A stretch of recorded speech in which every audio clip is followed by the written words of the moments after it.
Saudações, meu querido amigo, minha querida amiga. Seja bem-vindo mais uma vez aos nossos vídeos, nosso estudo. Nós vamos continuar a falar sobre o pecado, e nesta lição nós vamos fazer uma introdução acerca do que é imoralidade sexual, como dissemos no vídeo passado. E nós vamos trazer como texto base sobre a questão da imoralidade sexual, 1 Coríntios 6,18. Bom, nós primeiro vamos passar a definir, segundo a Bíblia, o que é imoralidade sexual, que são todas as práticas sexuais fora do padrão estabelecido por Deus. O que é que isso quer dizer?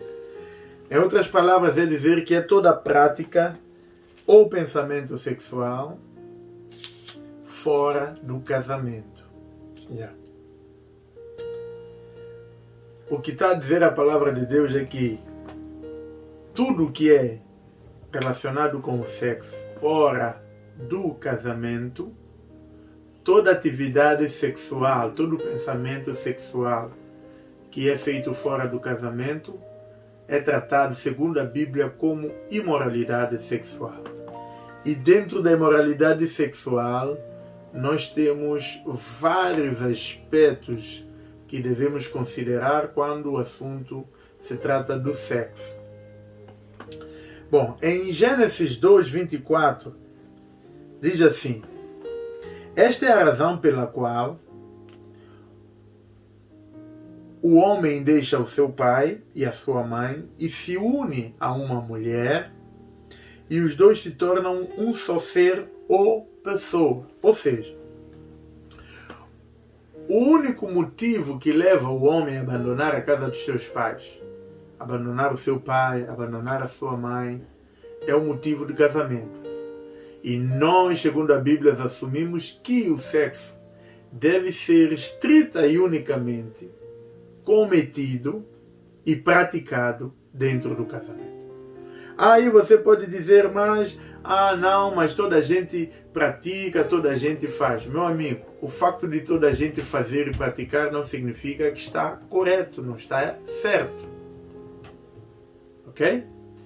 Porque em pleno século XXI ainda isso é tabu. Meu amigo, não tem que justificar o meu erro por causa do tempo, por causa da evolução, por causa do século XXI.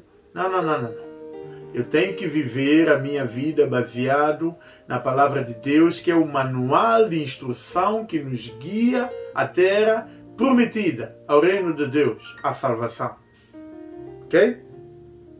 Agora, se a maioria faz, eu não sou a maioria, você não é a maioria. É preciso perceber isso. Tu não és a maioria. Se a maioria faz, que deixa a maioria fazer.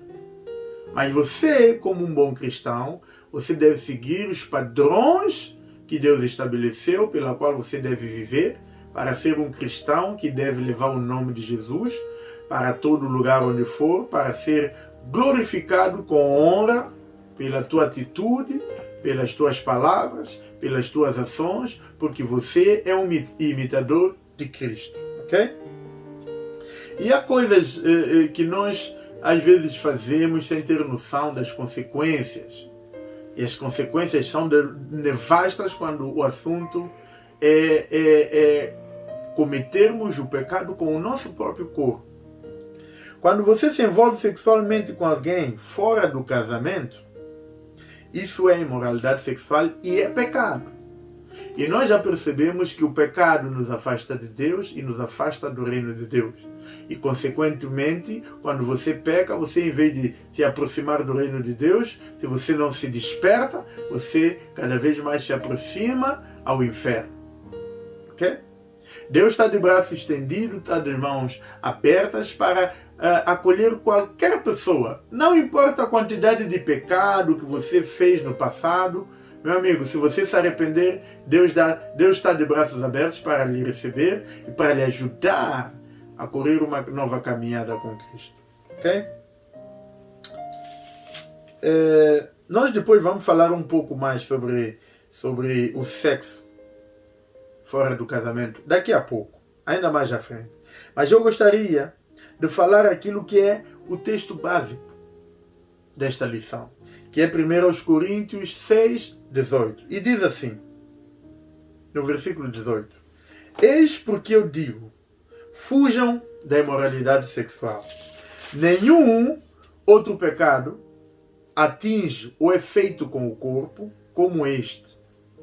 Quando vocês cometem este pecado, é contra o seu próprio corpo que vocês estão pecando. O que a Bíblia está nos a querer dizer é assim. Na verdade é uma advertência para nós percebermos que quando nós pecamos através do sexo, nós estamos a pecar com o nosso próprio corpo. É o único pecado que cometemos, que nós utilizamos o nosso corpo, nosso próprio corpo, para pecar. Ok? E como consequência desse pecado que nós usamos o nosso próprio corpo para pecar, e nós pagamos também as consequências desse pecado com o nosso próprio corpo. Sabe, e as consequências do pecado do sexo e da imoralidade sexual são consequências que nós pagamos com o nosso corpo, como doenças, enfermidades que nos aparecem, e nós não sabemos qual é a origem dessas doenças. Mas mais à frente nós vamos depois falar sobre as doenças, sobre a consequência da imoralidade sexual. Ok? Mas essa consequência não é só física, mas também é espiritual. Porque quando você se envolve sexualmente com alguém fora do casamento, você comete uma imoralidade sexual que é pecado.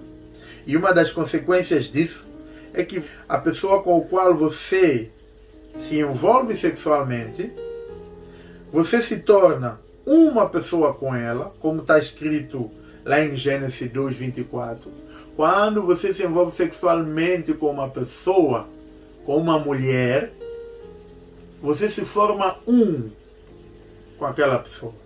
Okay? Isso significa quando o homem introduz o seu pênis, o seu órgão sexual, na vagina de uma mulher, naquele instante, eles se formam uma só pessoa, um só espírito. Ok? E se esse ato for feito fora do casamento, que é pecado, ok? Cada pecado de imoralidade sexual leva com ele também os seus demônios. Porque o espírito daquela pessoa fica um espírito com o teu espírito. E porque é pecado, entra um demônio por causa da imoralidade sexual, por causa do sexo fora do casamento. E esse demônio começa a te aprisionar, ok? Começa a te aprisionar porque ele incorpora no teu corpo, não no teu espírito, mas no teu corpo e na tua alma, ok? E ele fica dentro de ti, ele te prende, e é como se você é um escravo dele, um escravo de um demônio de sexo. Você sabia disso? Quando você se envolve sexualmente com uma pessoa, vocês se transformam num só espírito ou numa só pessoa. E por ser pecado, porque está a cometer sexo, está a fazer sexo fora do casamento, entra lá um demônio de imoralidade sexual, um demônio que te torna escravo do sexo. Ok? E cada vez que você vai se tornando escravo e preso daquele demônio, você cada vez mais vai indo mais fundo. Você vai continuando na imoralidade sexual, vai trocando de pessoa, de parceiro, e você está a acumular demônios na tua vida. E quando você fica nesse ritmo, porque às vezes nós pensamos, porque somos campeões, temos que trocar de vários parceiros para alimentar o nosso ego, nós homens principalmente pensamos assim, porque nós temos um problema de masculinidade, então queremos provar para nós mesmos que somos bons, que somos melhor que os outros, então podemos acertar e apanhar todo tipo de mulher que nos cai na rede. Até costuma-se dizer que tudo que cai na rede é peixe. Mas como consequência nós não temos noção da vida espiritual dos demônios que estão a entrar aí para bloquear a nossa vida. Okay?